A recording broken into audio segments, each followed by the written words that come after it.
जितना ऑर्गेनाइज रहेगा उतना ही खूबसूरत भी लगेगा।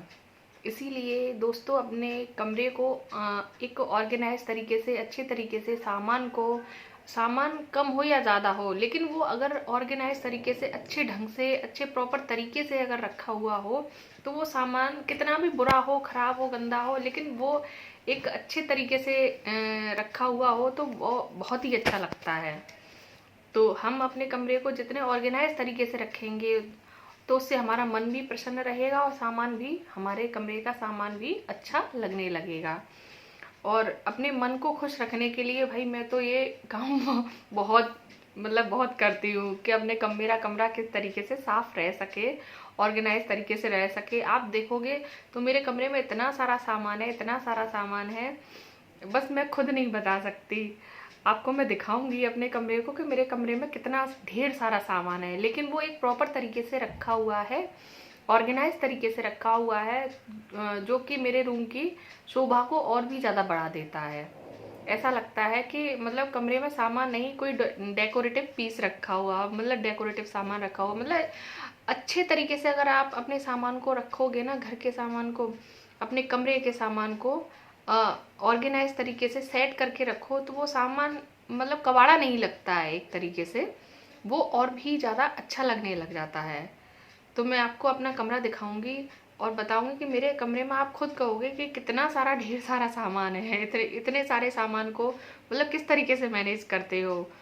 तो उस तरीके चलो आइए बिना देरी किए चलते हैं वीडियो की तरफ। आपको अपने रूम का डेकोर और बाकी सारी चीज़ें दिखाती हूँ कि मैंने अपने रूम को किस तरीके से ऑर्गेनाइज कर रखा है। तो बिना देरी किए हुए चलते हैं वीडियो की तरफ। हेलो दोस्तों, welcome back to my channel. तो स्वागत है आपका मेरे चैनल में। तो आज मैं आपसे शेयर करने जा रही हूँ कि अपना रूम किस तरीके से आप डेकोरेट रख सकते हो, किस तरीके से सजा के रख सकते हो और किस तरीके से उसे साफ़ सफाई करके ऑर्गेनाइज करके रख सकते हो। तो मैं आज आपको रूम के बारे में बताने जा रही हूँ। तो देखिए तो रूम को ऑर्गेनाइज के साथ में कुछ मैं आपको टिप्स भी और ट्रिक्स भी दूंगी। तो बेडशीट बिछाने से पहले तो आप पहले गद्दों को अच्छे से साफ़ कर लीजिएगा किसी भी चीज़ से। तो देखिए मैं तो झाड़ू से साफ़ किया है, तो आप किसी से भी, कपड़े वगैरह से भी साफ़ कर सकते हैं। ये केवल प्लास्टिक का झाड़ू है जो कि मैं बेड साफ़ करने के लिए ही यूज़ करती हूँ। और ये बेडशीट में बिछाने के लिए मैंने ये नॉट लगाई हैं चारों ही कोनों पे। तो इस तरीके से आप नॉट लगा करके बेडशीट को बिछा सकते हो। तो जिससे क्या होगा, बेडशीट बिल्कुल भी ख़राब नहीं होगी, जैसे बिछी हुई है वैसे ही बिछ जाएगी। और बिछ भी आप इसे स्प्रेड करोगे तो बड़ी ही जल्दी से ये बिछ जाएगी। आप चारों तरफ नॉट लगा दोगे ना तो आपको पता भी नहीं चलेगा, बस चारों कोने दबाने पड़ते हैं और बिल्कुल जैसे इलास्टिक वाली बेडशीट होती है उस तरीके से ये स्प्रेड हो जाती है बहुत ही अच्छी तरीके से। और मेरी बेडशीट तो सच बताऊं कि एक हफ्ते तक इसी तरीके से बिछी रहती है, जब तक वैसे चेंज नहीं करती तब तक। बस मुझे हल्का सा सेट करना पड़ता है, जैसे है वैसी की वैसी ही बिछी रहती है। मैं उसके बाद इसे झाड़ू से इसको ऊपर से ही क्लियर कर देती हूँ, क्योंकि मुझे इतना टाइम नहीं मिलता है कि मैं इसको उठा के बार बार इसको साफ़ करके उठा के बिछा सकूँ, क्योंकि सुबह सुबह मुझे बहुत जल्दी रहती है। तो मैं बेडशीट को इसी तरीके से बिछाती हूँ। तो देखिए इस तरीके से मैंने उसके बाद मैंने क्या किया, इसको क्लीन किया है, बेड को क्लीन किया है। तो अभी मेरा क्लीन करने का जो था लिक्विड वो मिल नहीं रहा था। तो मैंने क्या किया, जो क्लीन करने का जो कपड़ा था उसको हल्का सा मैंने गीला कर लिया, फिर उसके बाद सूखे कपड़े से मैंने उसको पोंछ दिया है। तो इसी तरीके से मैं सारी चीज़ें साफ़ कर रही हूँ दोनों ही कपड़ों से। तो उसके लिए मैंने अनयूज्ड यानी वेस्ट कपड़ों का यूज़ किया है। तो इस तरीके से आप कमरे की क्लीनिंग के लिए आप किसी भी अनयूज्ड कपड़े का इस्तेमाल कर सकते हैं। तो उसी तरीके से मैंने ये दोनों ही कपड़े लिए हैं, तो उनका मैं इस्तेमाल कर रही हूँ। तो हल्का सा मैंने इसको गीला कर लिया है। आप चाहें तो किसी भी लिक्विड का यूज़ कर सकते हैं इनकी साफ़ सफाई में। तो फिर मैंने सूखे कपड़े से इसको पोंछ दिया है। तो कमरे को ऑर्गेनाइज़ करने के लिए तो आप छोटे-छोटे डीआईवाई भी बना सकते हैं। तो देखिए इस तरीके से मैंने ये दूध के डिब्बों से ये डीआईवाई बनाए हुए हैं। तो इसमें मेरे बच्चे का सामान रखा रहता है। जैसे छोटे-छोटे टॉयज़ जो होते हैं बच्चे के वो रखे रहते हैं और टॉफ़ी, चॉकलेट वो चीज़ें रखी रहती हैं। और कुछ इसमें मैंने अपना सामान भी रखा हुआ है, जैसे गॉगल्स वग़ैरह रख लिए हैं मैंने इसमें और कंगन भी रख लिए हैं। तो फिर कभी वीडियो बनाऊँगी तो मैं आपको बताऊँगी कि इनमें क्या-क्या रखा हुआ है। और रूम की सजावट के लिए ऑर्गेनाइज़ करने के लिए तो आप इस तरीके के ऑर्गेनाइज़र भी बना सकते हो। ये पॉकेट वाले ऑर्गेनाइज़र हैं। तो उनमें देखिए मैंने ड्रेसिंग टेबल के बगल में नेल लगा कर के ये लगाया हुआ है ये ऑर्गेनाइज़र। और इस तरीके से मैंने यहाँ पर भी एक ऑर्गेनाइज़र लगाया हुआ है ये पॉकेट टाइप से। तो इसमें मैं रिमोट रखती हूँ और ड्रेसिंग टेबल वाले में मैं कॉम्ब रखती हूँ। तो इस तरीके से आप इन्हें ऑर्गेनाइज़ कर सकते हो, क्योंकि क्या होता है कि हमारे कॉम या जो मोबाइल्स वगैरह हैं वो ऐसे ही पड़े रहते हैं। देखा होगा बेड पे कहीं बच्चे वगैरह डाल देते हैं, टीवी के रिमोट हुए, एसी के रिमोट हुए, तो वो मैंने वहीं पर ही बेड के ऊपर ही इसको लगा रखा है ऑर्गेनाइज़र को। तो वहीं से वहीं हम इसे सेट कर देते हैं, यानी ऑर्गेनाइज़र उसी में ही रख देते हैं। तो वो इस तरीके से ये ऑर्गेनाइज़र जो है बड़े ही काम के ऑर्गेनाइज़र है। और ये ऑर्गेनाइज़र मैंने मोबाइल चार्जर के रूप में बनाए थे और इनका वीडियो भी मैंने डाला हुआ है। तो आप चाहो तो वीडियो चेकआउट कर सकते हो, देख सकते हो वीडियो। ये ऑर्गेनाइज़र मैंने किस तरीके से ये पॉकेट बनाई हुई हैं, बड़े ही काम की पॉकेट हैं ये। अब मैं आपको अगली टिप बताती हूँ कि जो ये हमारे ओढ़ने वाले चादर हैं, देखिए ये ओढ़ने वाला मेरा चादर है जो कि मैंने खुद ही डीआईवाई किया हुआ है। इसका भी ये वीडियो भी मैंने डाल रखा है, तो आप इसे भी देख सकते हैं कि ये चादर किस तरीके से बना सकते हैं। तो ये मैंने ओढ़ने वाला चादर बनाया था। तो ये चादर जैसे कि हम रात को ओढ़ते हैं और सुबह हम बेड पे ही किसी कोने में इन्हें रख देते हैं, तो ये थोड़े अच्छे नहीं लगते हैं। तो मैं इन्हें ऑर्गेनाइज़ करने के लिए क्या करती हूँ कि एक कोई कुशन कवर होता है, उसमें कुशन कवर में मैं इनको डाल देती हूँ।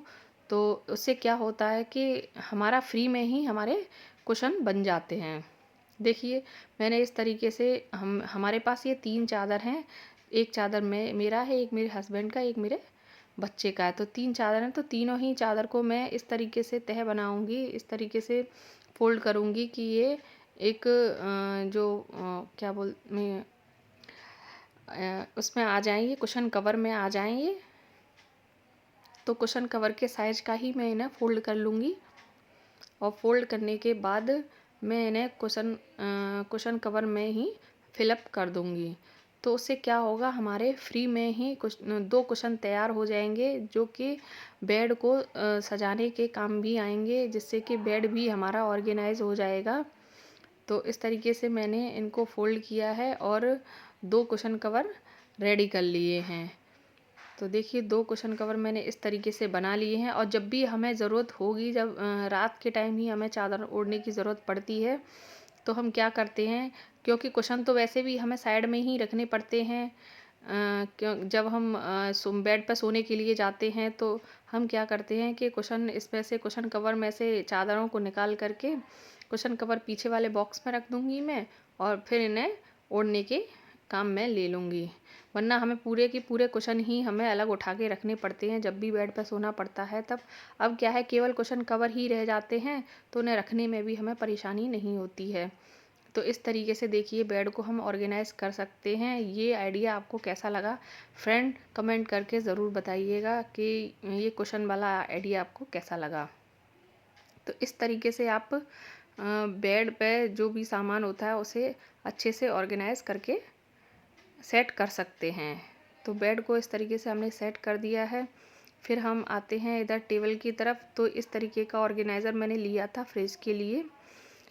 सच कहूँ तो ये किचन में जो अलमीरा होती है उन में लगाने के लिए लिया था, लेकिन वो ये अलमीरा में सेट नहीं हुआ। और फ्रिज हमारा छोटा था, छोटा फ्रिज होने के कारण उसमें भी इतना स्पेस नहीं है कि जहाँ मैं इन्हें सेट कर सकूँ। तो मैंने इन्हें वापस तो नहीं किया है, लेकिन एज ए बास्केट भी मैं इन्हें यूज़ कर लेती हूँ और इस तरीके से कांच की टेबल में मैंने ये लगा रखे हैं। तो मुझसे ज़्यादा इन्हें मेरा बेटा यूज़ करता है। तो वो अपने टॉयज़ वग़ैरह इसमें रख देता है और फिर उनमें से आसानी से निकाल भी लेता है। तो इस तरीके से मैंने इसको यूज़ किया है और आगे बताती हूँ। आप इस तरीके से जो अलमारियाँ होती हैं, उनकी क्लीनिंग ज़रूर कीजिएगा, क्योंकि फिर इन पे काफ़ी दिनों बाद क्लीनिंग होती है तो इन पे दाग धब्बे भी जम जाते हैं। तो मैं सिंपल ही इनको डस्ट फ्री किया है, सिंपल ही पोंछ के देखिए ये मेरा क्लीनर मिल गया है अब, तो मैं इससे फिर से सफाई करना मैंने स्टार्ट कर दिया है। तो मैं फिर से सफाई करने लग गई, जो भी मैंने साफ़ किया था फिर से दोबारा से मैंने सारा कुछ क्लीन किया। आज त्योहार का टाइम था, आज ही रक्षाबंधन है। हमने तो आज ही बनाया है फ्रेंड रक्षाबंधन, तो आज ही मैंने सारी क्लीनिंग भी कर डाली है। क्योंकि आज घर में कोई नहीं था, सब लोग बाहर गए हुए थे, तो आज मैं अकेली थी, सोचा घर की क्लीनिंग कर लूँ और कमरे की भी थोड़ी साफ़ सफाई कर लूँ। क्योंकि मुझे छुट्टी वाले दिन ही मुझे टाइम मिलता है सारी क्लीनिंग करने का, तो इसीलिए मैं छुट्टी वाले दिन ही क्लीनिंग कर पाती हूँ।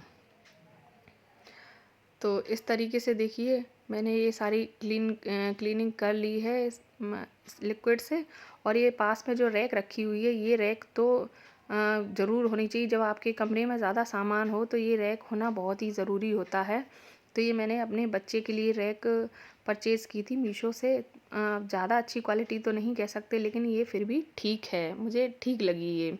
इसमें मेरे बच्चे की पढ़ाई का जितना भी सामान है, बुक्स वगैरह हैं, वो सारी चीज़ें रखी रहती हैं। और आगे ये बताती हूँ मैंने ये इमोजी बनाए थे, किस तरीके से बनाए हैं, कभी बनाऊँगी तो मैं आपके साथ शेयर ज़रूर करूँगी। तो इस तरीके से डेकोरेटिव पीस आप लगा सकते हो, घर को या कमरे को डेकोरेट करने के लिए आप कमरे में इन चीज़ों को लगा सकते हो, जिससे कि आपका कमरा सुंदर दिखे। तो सुंदर लगने के लिए मैंने ये सारी चीज़ें बनाई हैं। और टीवी पर मैं इसी से क्लीनिंग कर रही हूँ, पर लेकिन ये ध्यान रखिए डायरेक्ट टीवी पर इसको स्प्रेड ना करें। स्प्रे को आप पहले किसी कपड़े पर डालें और फिर उसके बाद इस पर टीवी पर उससे पोंछ लें। तो उस तरीके से अब मैं आपको एक हेल्थ टिप्स भी दे रही हूँ इसके साथ में। ये तांबे का गिलास है और तांबे की बोतल है जिसमें कि मैं पानी पीती हूँ। तांबे की बोतल में पानी ज़रूर पीना चाहिए। कहते हैं पिंपल्स वगैरह और पेट नहीं होते हैं और पेट साफ भी रहता है। तो मैं रात को इसमें पानी भर के रख देती हूँ और सुबह इस गिलास से पानी पी लेती हूँ। तो देखिए, और ऑर्गेनाइज़ करने के लिए कमरे को तो मैंने ये प्रिंटर पर ये कवर बनाया हुआ है, जो कि मैंने साड़ी से बनाया हुआ है। कभी बनाऊंगी तो आपके साथ शेयर ज़रूर करूंगी। इसका वीडियो मैंने नहीं बनाया था। तो इस तरीके से मैंने इसको कवर अप कर दिया है। इसकी पॉकेट बनाई जिसमें कि मैंने इसके वायर्स भी इसमें सेट कर दिए हैं। तो पता ही नहीं चल रहा इसमें प्रिंटर रखा हुआ है या क्या रखा हुआ है, एक चौकी नुमा ये बन गया है। तो इस तरीके से मैंने अपनी कमरे को सेटअप किया हुआ है। अब सारी डस्टिंग करने के बाद मैं झाड़ू लेकर आई और पूरे कमरे को झाड़ू से क्लीन कर दिया, क्योंकि झाड़ू और पोंछा तो पहले से ही हो चुका था। तो फिर उसके बाद मैंने फिर से क्लीन करने के बाद दोबारा से इसमें झाड़ू लगा दिया और इसको क्लीन कर दिया, क्योंकि थोड़ी बहुत डस्ट इसमें गिर गई थी डस्टिंग करने के बाद। तो इस तरीके से मैंने अपने कमरे को ऑर्गेनाइज़ किया है। अब मैं दिखाती हूँ, पूरे कमरे का लुक दिखाती हूँ। मेरे कमरे में कितना सारा सामान है आपने देखा ही होगा, ढेर सारा सामान है, लेकिन वो मैंने और एक ऑर्गेनाइज तरीके से रखा हुआ है। कमरा भी मेरा ज़्यादा बड़ा नहीं है, छोटा सा ही कमरा है, लेकिन सामान को मैंने एक ऑर्गेनाइज तरीके से रखा हुआ। देखिए, बेटे के बुक्स वगैरह के लिए रैक खरीदी हुई है मैंने, वो रैक में रखा हुआ है सारा सामान। और इस तरीके से देखिए मैंने कमरे को सेट किया हुआ है। और देखिए मेरे कमरे में कितना सारा सामान है। ये भी बेटे के लिए रेड वाली अलमारी मैंने ले रखी है, वो उसमें मैं उसके कपड़े रखती हूँ। तो पूरा इस तरीके से देखिए मैंने ये पॉकेट वाले ऑर्गेनाइज़र बनाए हैं, जो कि मैंने आपको बताए भी थे। और ये गोल ये भी मैंने लेस से बनाया हुआ है, इसका वीडियो मैंने डाला हुआ है, तो आप वहाँ से देख सकते हैं। अब मैंने पूरा रूम साफ़ करने के बाद इसमें रूम स्प्रे डाल दिया है, थोड़ा मूड अच्छा करने के लिए, क्योंकि अपना कमरा जब अच्छा दिखने लगता है तो थोड़ा अपना मूड भी अच्छा हो जाता है।